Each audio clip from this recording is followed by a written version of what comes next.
Hai hello, salam sejahtera Malaysia. Selamat datang ke channel Fels Lifestyle. Terima kasih kerana terus setia dan terus bersama di dalam channel ini.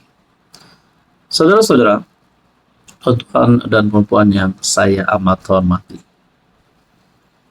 Berkaitan dengan pemilihan jawatan nomor 2 PKR kepada penyokong Rafizi, sudah pasti mahu Rafizi mempertahankan jawatan tersebut. Manakala kepada pencabarnya Nurul Izzah, penyokong kepada Nurul Izzah juga pasti mahu mempertahankan jawatan, mahu Nurul Izzah menang jawatan timbalan ataupun nombor 2 parti PKR. Tapi ada satu persoalan.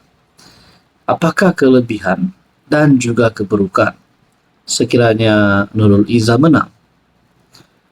Apa kebaikan yang ada ataupun apa keburukan yang ada, dan mana satu yang lebih ketara sekiranya Nurul Izzah menang?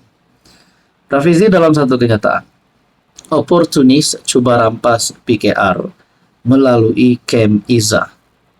Mungkinkah ada gerakan, ada langkah ataupun langkah gerakan yang sekadar pura-pura menyokong Nurul Izzah kerana mereka tidak mahu Rafizi menang.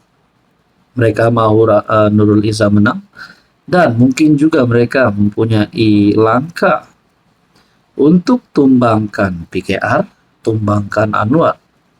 Sebelum ini kita sudah pernah mendengar langkah Sheraton yang diketuai oleh Azmin Ali. Kalau saya tak silap, lebih daripada 10 ahli parlimen keluar parti. Jadikah, adakah dengan ini kemenangan Nurul Izzah ini boleh membawa kepada langkah Sheraton 2.0? Ataupun mungkin bukan sahaja 10 MP, lebih 10 MP yang bakal keluar daripada parti. Itu yang menakutkan. Jadi mungkin itu salah satu penyebab kenapa Rafizi perlu menang. Nah, saudara-saudara, penyandang jawatan timbalan Presiden PKR Rafizi menamatkan jelajah hiruk di JB dengan kenyataan tegas memberi amaran kepada anggota parti mengenai kehadiran golongan yang menangguk di air keruh. Dia mendakwa kumpulan ini cuba mengambil alih parti dengan menumpang pengaruh pencabarnya, Naib Presiden PKR Nurul Izzah.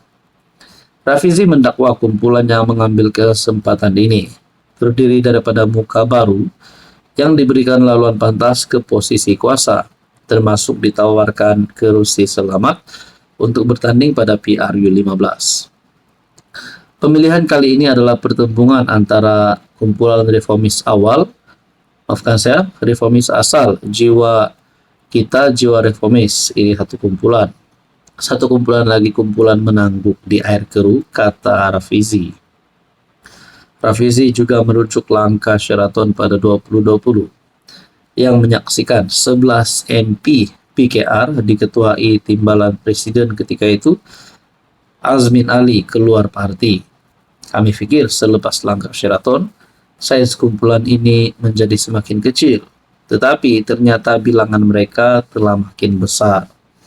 Dalam kritikan tersirat terhadap kempen Nurul Izzah yang diberi jenama damai, Rafizi turut membidas pemilihan lokasi acara dan mendakwa tarikan kebendaan digunakan untuk menarik kehadiran.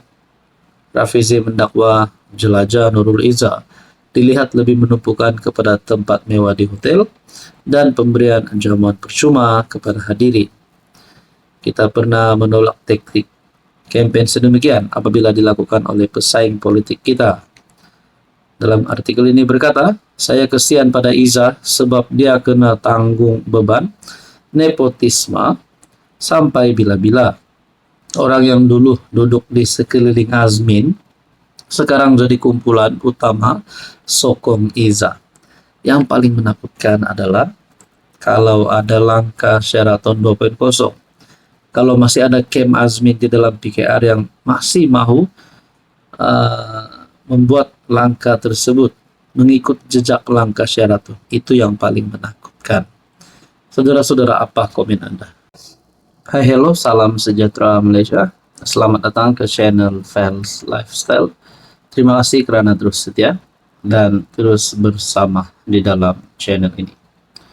Tuan dan puan yang saya amat hormati, Setelah kita mendengar kenyataan daripada bekas Perdana Menteri sebanyak 2 kali, yaitu Tun Mahathir.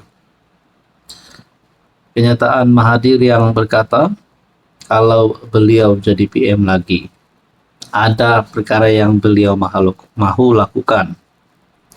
Dan perkara itu mengundang kecaman dan mengundang pelbagai respon daripada netizen dan juga pengamal media sosial. Pada akhirnya, netizen respon, hasrat Mahathir jadi Perdana Menteri lagi. Cukuplah Tun. Ada yang kata Mahathir ini tak ada harapan lah nak jadi PM lagi. Mahathir patut berehat saja. Ada yang kata Mahathir fokus dengan keluarga, dengan kehidupan sendiri. Jangan lagi masuk campur hal politik dan macam-macam lah.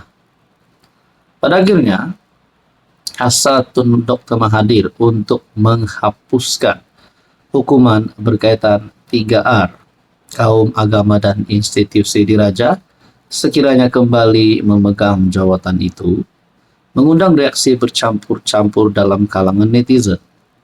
Saya tertanya-tanya, adakah kenyataan Tun Mahathir ini satu kenyataan yang menghasutkah, ataupun mungkin satu kenyataan yang amat sensitif?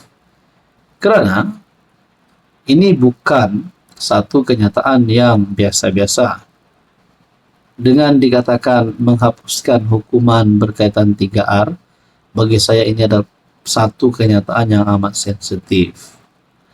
Mereka menunjukkan rasa terkejut dan kurang senang dengan kenyataan terbaru itu yang dianggap seperti ulang tayang sejarah lalu. Beberapa pengguna media sosial mempersoalkan keperluan Mahathir untuk kembali ke posisi tertinggi negara selepas 2 kali menyandang jawatan tersebut. Mereka menyifatkan sudah tiba masanya untuk beliau berehat dan tidak terus berpusing dalam kitaran politik yang sama. Tun, with due respect, Tun dah berumur 100 tahun. I know you're strong, compare with rakan sebaya Tun. Tun patut step down dari arena politik, rehat, jalan-jalan, atau mungkin sekadar penasihat paling-paling pun. Komen @IamAin pada satu laporan berita mengenai Mahathir. Sudahlah tu, kata not your bad.